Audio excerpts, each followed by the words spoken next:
Surat railway police એસઓજીએ Secunderabad Rajkot એક્સપ્રેસમાંથી ગાંજા સાથે 2 મુસાફરોની ધરપકડ કરી છે। પોલીસે આ બંને મુસાફરો પાસેથી 23 કિલો ગાંજો જપ્ત કર્યો છે, જેની કિંમત રૂપિયા 2,31,000 જેટલી હોવાનું મનાઈ રહ્યું છે।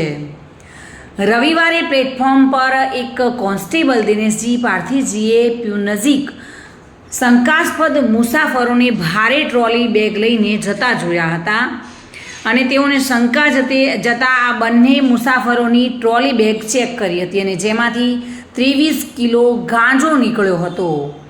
ત્યારે આ બંને મુસાફરોને ઝડપી પાડ્યા હતા અને વધુની તપાસ હાથ ધરવામાં આવી છે। સુનિલ ગાંજાવાલા સાથે bureau report, today Gujarati news.